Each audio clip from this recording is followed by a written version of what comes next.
Have you ever felt the sting of a single word, sharp as glass, cutting deeper than it should? It lingers in your chest, heavy, making you question yourself long after the moment has passed. Disrespect has that power. It doesn't just bruise the ego, it unsettles the soul.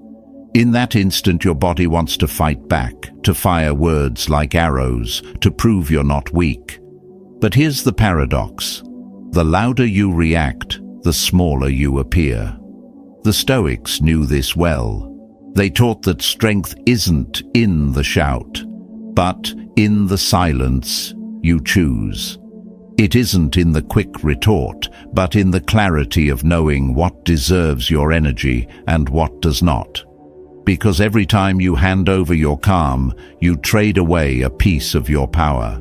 So the real question is this: when the world tests your dignity, how do you hold the line without losing yourself? Stay with me, because today we'll explore the things you must never do when faced with disrespect, and the kind of strength that leaves no doubt who you are.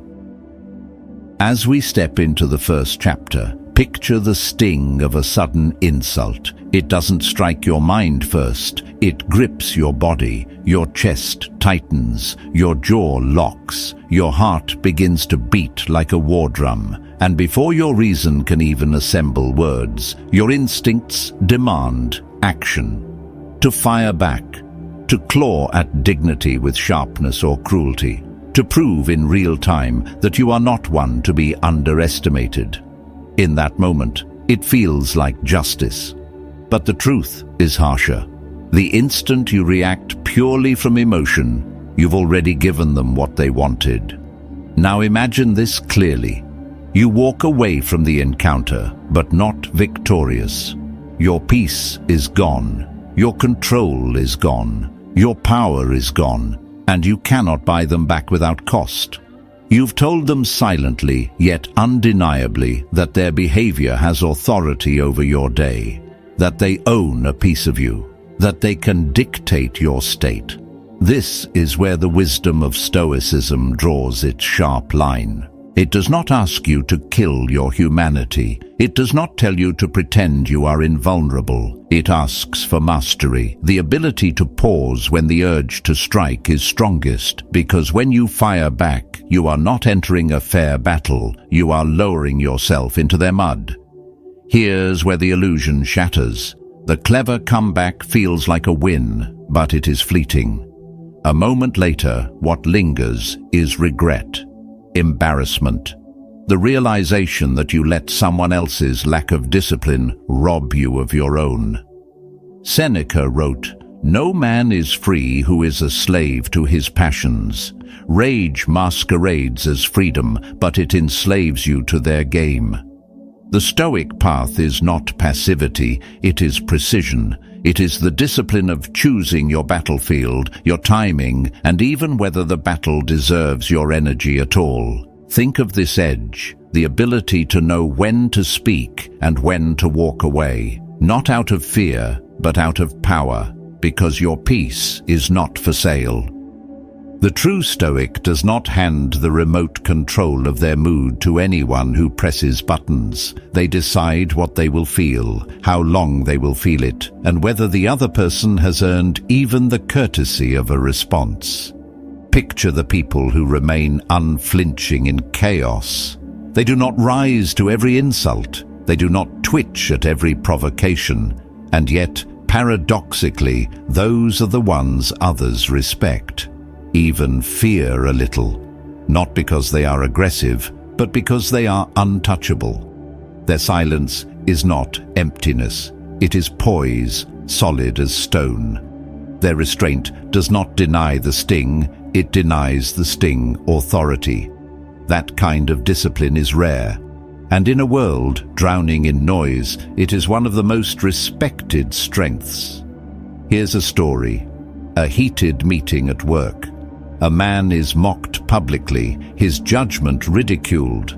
Everyone braces for the explosion, but instead of roaring back, he breathes, he waits, he chooses silence. Hours later, what people remember is not the insult, but his unshakable calm. The insulter seemed small, the silent man seemed vast. That is the Stoic paradox. To appear strongest, not when you shout, but when you do not need to. At this stage, reflect on the higher ground. The last word might feel like a prize, but in reality, it drags you into co-authoring someone else's drama. Each word you add gives them more of your energy, your time, your presence, and people who thrive on conflict crave that. It is how they measure impact. If you give them outrage, they have won. But if you give them stillness, if you give them a deliberate response or none at all, you send a louder message. I am not your puppet. Epictetus warned his students never to place what is up to us in the hands of what is not up to us. Your dignity is up to you. Your composure is up to you. To hand them over in exchange for the hollow relief of a retort is to sell your crown for a handful of dust. The Stoic discipline asks you to stop bottling things up and start being strategic with your energy, to choose clarity over chaos, self-respect over ego, peace over pride. You can still set a boundary, you can still assert yourself, but do it from control, not combustion. Do it anchored, not flailing. The goal is not to humiliate them. The goal is to remain rooted in who you are, no matter who they are. That is what true power looks like. Not every insult deserves your presence. And here's the reward. The more you practice this, the more it becomes automatic. Calm rises faster than rage. Detachment shields you before the sting even lands. And silence itself becomes your strongest defense. Because the goal is never to win the moment. The goal is to win your peace. And sometimes the most powerful move is none at all. But the path doesn't end here. Even silence, if misused, becomes its own danger. Because once you master your restraint, another temptation waits. To let disrespect slide until it reshapes your boundaries. To confuse avoiding conflict with keeping the peace. And that is where we must go next. Moving into the second chapter, imagine disrespect arriving not as a shout, but as a whisper. It doesn't always come crashing through the door. Sometimes it slips quietly into the room, a sarcastic comment dressed as humor, a delayed reply heavy with hidden contempt, a shift in tone sharper than any blade. It is in those subtle moments, the ones others might dismiss, that your boundaries are tested most fiercely. The question is never only what they did. The question is always, what are you going to do about it? Here's the truth most avoid. Every act of disrespect is more than a passing event. It is a test of your standards, your limits, and most of all, your loyalty to yourself. The greatest mistake isn't being disrespected. It's letting it slide under the disguise of keeping the peace. But peace that costs you your dignity is not peace at all. It is self-erasure, quiet and corrosive, eating away at you one small concession at a time. Now imagine Elise, a woman known for grace and composure. She wanted harmony so badly that she swallowed every slight. The first time she laughed off a cutting remark, telling herself it wasn't worth the fight. The second time, she rationalized that it would make her look small if she objected. By the third, her silence had become permission. What she didn't see was that every time she bent, she was training others how to treat her. What she called diplomacy was, in fact, self-abandonment. By the time she tried to speak, the damage had already been done. The Stoics warned us clearly, you cannot control the actions of others, but you are entirely responsible for what you allow. Marcus Aurelius reminded himself daily, you have power over your mind, not outside events. The disrespect is theirs. The permission is yours. When you pretend something doesn't bother you, not because you've risen above it, but because you're afraid of being seen as too sensitive, you slowly chip away at your own reflection, and soon you don't recognize the person staring back. At this stage, recognize how boundaries are truly crossed. Rarely by accident, they are tested, first gently to see if you will flinch, then more boldly, until suddenly the line is gone and you're left asking how it disappeared. It didn't vanish. You erased it with silence. Death by 1,000 small concessions. A joke here, a shrug there, a cancelled plan, a dismissive tone, a subtle exclusion. None dramatic on their own, but together they tell a story that you can be disregarded without consequence. Here's the knife's edge. Silence feels safe. It feels mature.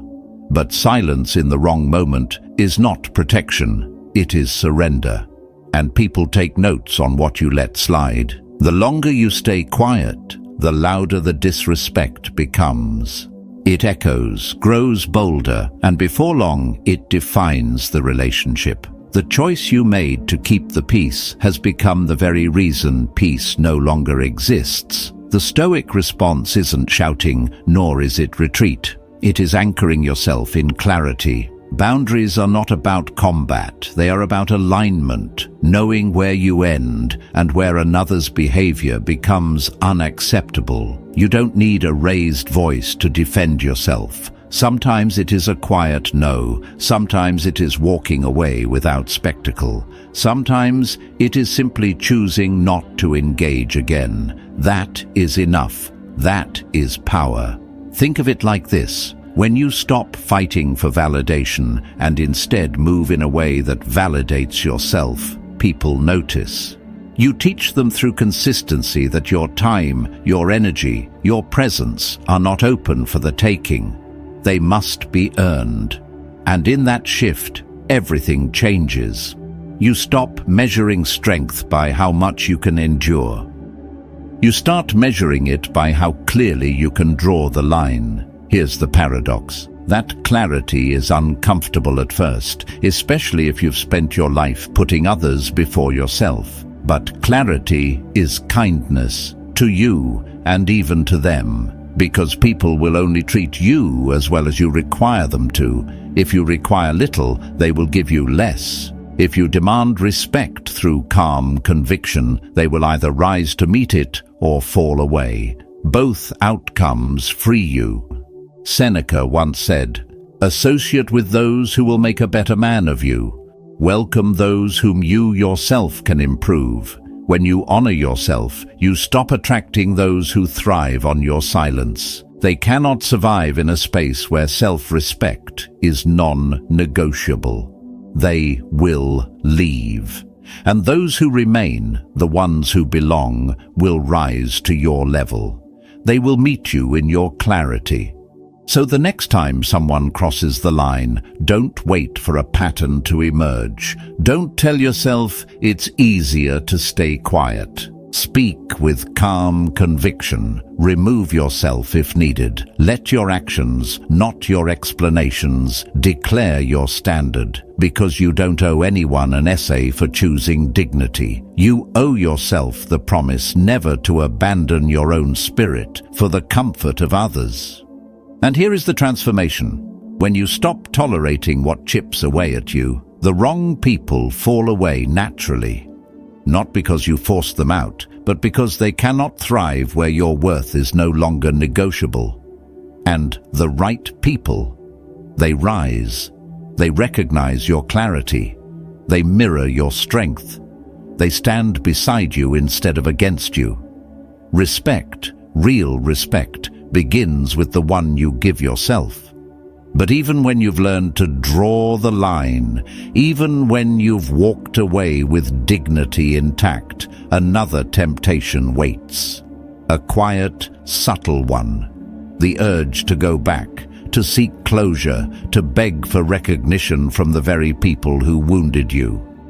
And that pursuit is the next trap, the hidden mistake that keeps you stuck. That is where we turn now. Advancing to the third chapter, imagine the most deceptive trap of all, the one that doesn't roar, doesn't burn, doesn't demand. It whispers. It looks like healing. It feels like resolution. But in truth, it is another way of betraying yourself. The trap is not retaliation. It is not the urge to scream. It is the quiet desperation to be seen, to be understood, to be validated by the very person who just disrespected you. On the surface, it feels noble. If they could just see what they did. If they could just understand how much it hurt. If I could just explain it in the right words, maybe they would apologize, maybe they would change, maybe I could finally feel complete. But this, my friend, is an illusion.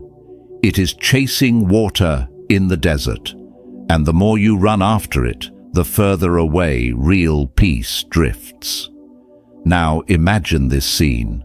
A man is humiliated by his colleague during a meeting.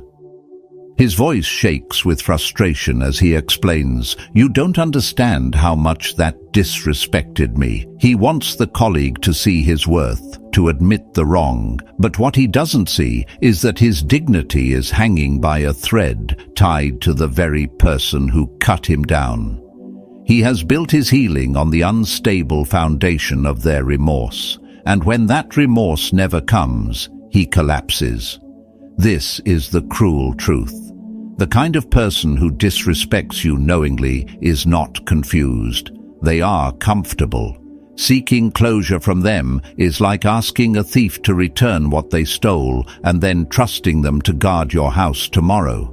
It doesn't work. And yet, many fall into this trap.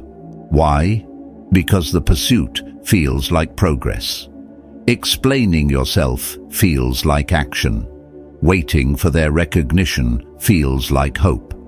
But in reality, every apology you beg for, every explanation you craft, every moment you wait, is a piece of power you hand back to them. Slowly, silently, they become the gatekeeper to your peace. Epictetus warned against this error with piercing clarity. Never place what is up to you in the hands of what is not up to you. Their remorse, not up to you. Their clarity, not up to you. Their respect, never up to you. What is yours? Your detachment, your boundaries, your peace. At this stage, the temptation still whispers. You think, if I pour out my heart, if I show them the depth of my pain, maybe they'll finally treat it gently. But here is the truth that cuts deeper than the insult itself. People who truly care don't need the explanation, and people who demand the explanation rarely care. Your healing is not a performance. Your worth is not a debate. Let me tell you a story. Sarah stayed in a relationship far too long. Each time her partner dismissed her feelings, she explained in detail why it hurt. She wrote long messages, pouring her heart into words, hoping that this time it would land, this time it would click. But every explanation was brushed aside. Every attempt to teach him how to love her became another opportunity for him to twist her pain into proof she was too much. One day, exhausted, she stopped. She stopped explaining. She stopped begging. She walked away. And in that moment, she discovered a revelation. She was the closure. Her silence said more than her words ever had. Her composure became the final word. Her peace became her quiet revenge. Marcus Aurelius said, "The best revenge is not to be like your enemy. When you stop begging for validation, you stop living as their reflection. You begin living as yourself. You can still feel the sting. You can still acknowledge the wound. But you refuse to let their failure define your identity. You stop being someone waiting for closure. You become someone who is closure. From here, the transformation begins. Picture yourself looking in the mirror and knowing without question that you are enough. No jury required, no approval slip signed by the ones who wounded you, just a deep, grounded certainty that you are valid simply because you exist. When you internalize this, something shifts in the air around you. People feel it. They notice when you no longer chase clarity from them. They sense when your energy no longer orbits their recognition. Your presence changes. You stop asking others to confirm your worth, and by doing so, you teach them how to treat you, not with a lecture, not with a speech, but with the calm authority of someone who refuses to abandon themselves. Let me give you another example. Daniel was passed over for a promotion at work. His manager gave the role to someone less qualified, with no explanation. The old Daniel would have begged for reasons, written long emails asking for feedback, waited desperately for acknowledgement. But the new Daniel, shaped by discipline, simply noted the disrespect and redirected his focus. He built new skills, networked outside the company, and within months was offered a better role elsewhere. When his old manager finally reached out, Daniel didn't need closure. His growth was closure. His success was closure. That's the paradox. When you no longer chase validation, you often receive more respect than before. Not because you demanded it, but because your energy has shifted. Respect follows those who no longer beg for it. This is the Stoic path. Not coldness, but clarity. Not arrogance, but alignment. You can feel the sting and still refuse to be defined by it. You can acknowledge the hurt without waiting for someone else to heal it. Seneca wrote, "A wise man is content with himself." That contentment is not apathy, it is power. When you validate yourself, you build a foundation no insult can crack. You become untouchable.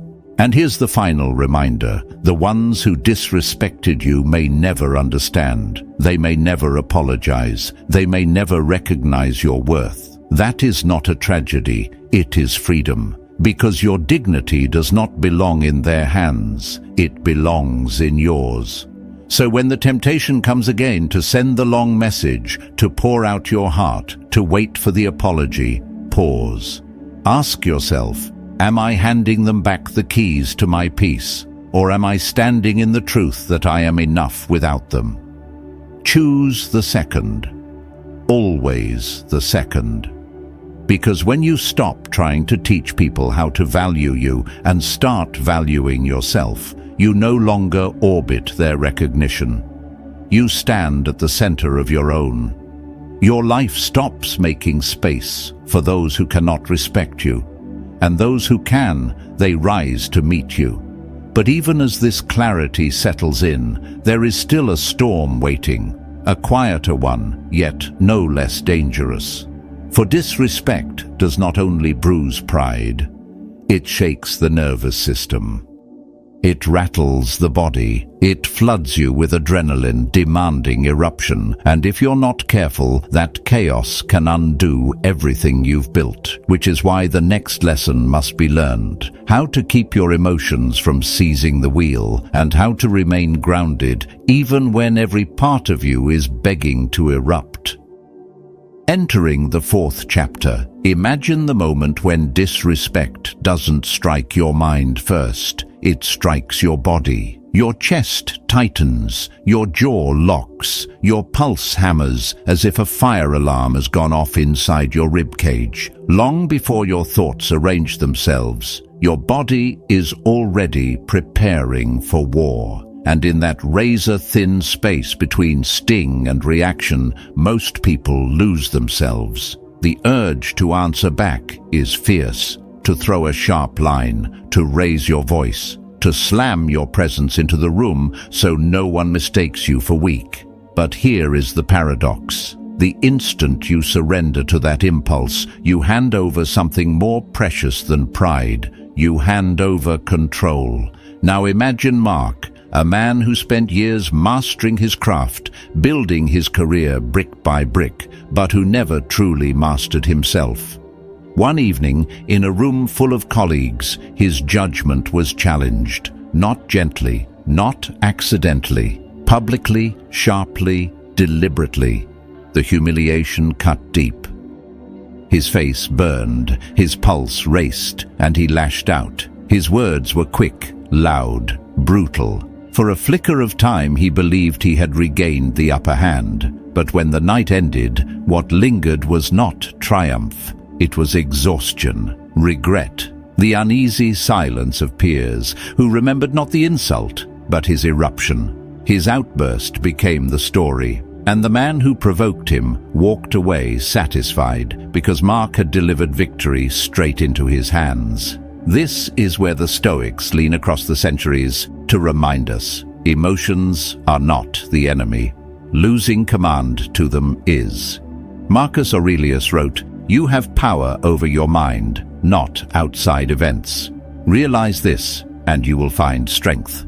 Feelings rise, they always will. But what you do with them, that is the battlefield. Think of anger as fire. Contained, it warms a home, cooks a meal, lights the night. Unchecked, it destroys the very shelter you depend on. Anger seduces you with the promise of strength, yet robs you of it the moment you ignite. Seneca warned, "The greatest remedy for anger is delay. To pause is not weakness. To pause is mastery." Picture a seasoned warrior standing in the dust of battle. Taunts rain down, blades clash, insults sting, yet his stance is steady. He doesn't flinch. That stillness is not passivity, it is command. He has not ignored the strike. He has refused to let it dictate his rhythm. That is the essence of composure. To refuse authorship of your story to another. When you let someone's disrespect pull you out of character, you are no longer responding to them. You are reacting to your own wounded ego, and ego, once wounded, makes a terrible master. But when you pause, when you breathe, assess, and then answer from clarity rather than chaos, you flip the script. You stay the author of your actions. You return to your own pen. In a culture addicted to noise, instant replies and outrage, restraint is radical, restraint is rare, restraint is unforgettable. You don't need to explode to make a statement. You don't need to shout to be heard. Real strength is deliberate. Real strength is the steady hand that says, "I see the game you are playing. I refuse to play it." Consider another story. Julia worked in a high-pressure law firm. One day, a senior partner ridiculed her in front of clients. The temptation to strike back blazed within her. Every word clawed at her throat, demanding release. But she remembered what she had been practicing. Pause, breathe, assess. She simply met his gaze, held silence, and then calmly continued presenting the facts with precision. The clients noticed. They saw the disrespect for what it was, not her failure, but his. Later, one of them sought Julia out privately, saying, "The way you stayed composed today, I trust you more because of it." Julia didn't just win dignity, she won influence. This is the paradox the Stoics knew well. Silence, when anchored in presence, speaks louder than rage. Composure unsettles aggressors more deeply than any insult could. To be unshaken in the face of provocation is to stand in a strength few can touch. Mark eventually realized this too. Reflecting on his outburst, he saw that his rage had not earned respect. It had confirmed suspicion that he could be rattled, that his center could be stolen.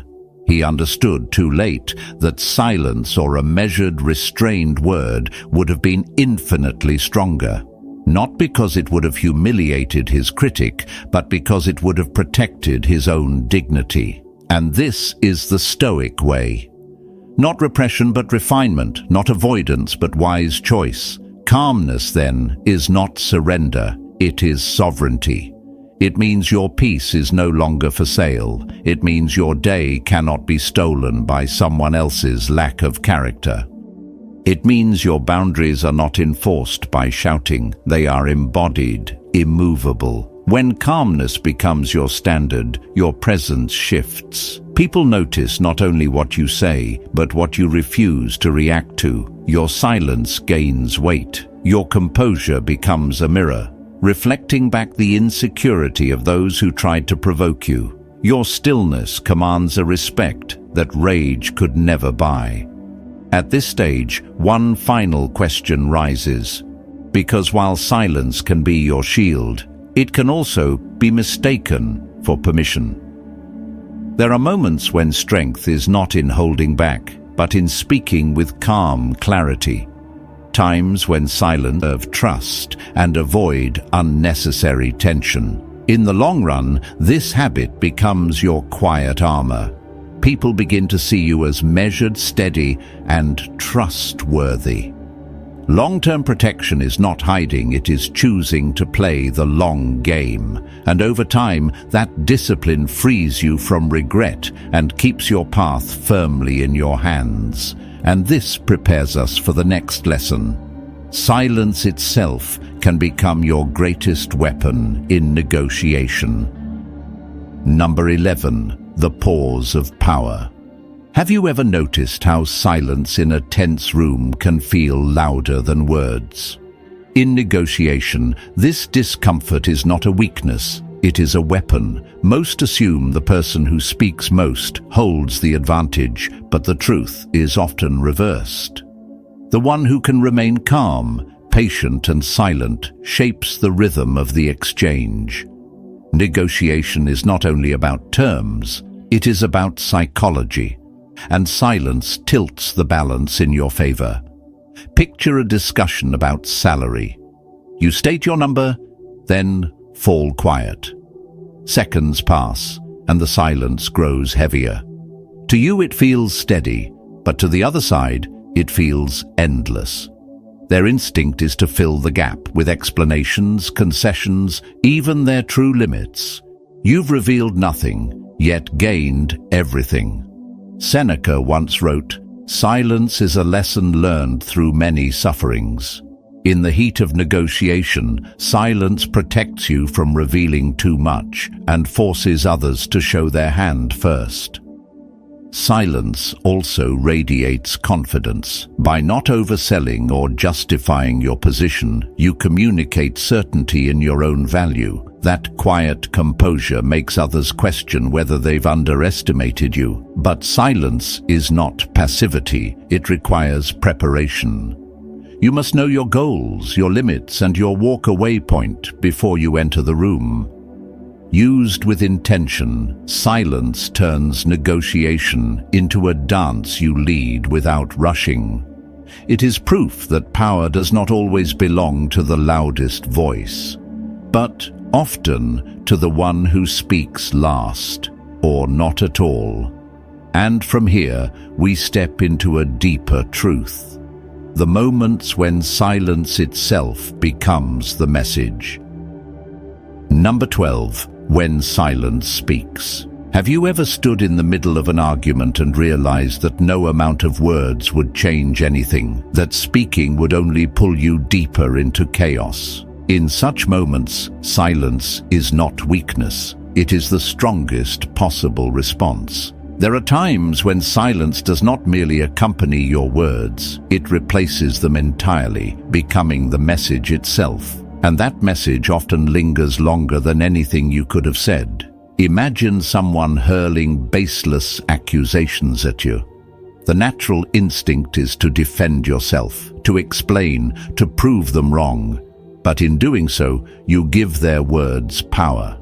When you remain silent, calm, composed, unshaken, you send a clearer signal. You are not worth my energy. That refusal cuts deeper than any rebuttal because it denies them what they sought most, your reaction. Marcus Aurelius wrote of the value of remaining the same in the face of provocation. Silence is one way to embody that steadiness. Silence also amplifies presence. Think of a leader who commands a room not by speaking over others, but by standing still, watching and waiting. Their composure draws people in because it signals inner strength. In conflict, silence cools the fire. When tempers rise and words turn reckless, choosing not to speak allows space for reason to return. This is not avoidance, it is restraint with purpose, the discipline to act at the right moment instead of every moment. At times, silence is the way you mark a boundary. Stepping back from a conversation or relationship can speak louder than constant engagement. It says, "This is my line. I will not cross it, nor let you cross it for me." But here lies the difference. Silence out of fear is weakness. Silence out of choice is power. The strength lies in intention, in knowing that your quiet carries more weight than noise ever could. And in a world addicted to words, people will not always remember what you said, but they will remember the moment you said nothing, and the silence echoed louder than speech. From here, we move to another subtle form of communication. How silence, when combined with body language, can transform the way others see you. Number 13, silence and presence. Have you ever sat in silence, meaning to project strength, only to realize later that your posture or expression betrayed you? Silence on its own carries weight, but when paired with deliberate body language, it becomes a force that can shape how the world perceives you. People do not only hear your words, they watch your stance, your eyes, your smallest gestures. And when silence arrives, their attention sharpens, searching for clues in how you hold yourself. Imagine a man in a meeting who stays quiet but slouches, avoids eye contact, and fidgets with his hands. His silence will be read as insecurity. Now imagine the same man sitting upright, shoulders back, steady gaze, and a faint, knowing smile. He hasn't spoken a word, yet his silence radiates confidence. Marcus Aurelius once wrote, "The soul becomes dyed with the color of its thoughts." Your body is the canvas, and even in silence, it reveals the discipline of your inner world. This alignment is crucial in every sphere: negotiations, leadership, conflict. A composed pause with calm posture can make an opponent rethink their position. A leader's stillness in a heated room can restore balance more effectively than raised voices. In conflict, an open stance paired with silence can disarm anger without a single word. The Stoics believed that mastery of the self included mastery of one's outward reactions. To blend silence with body language is to externalize that mastery. It is not just choosing what you will say, but how you will appear when you choose to say nothing. When practiced, this turns your presence into a statement before you ever speak. And it leads naturally to the final truth. Silence itself is not emptiness. It is the space where power, clarity, and freedom are built.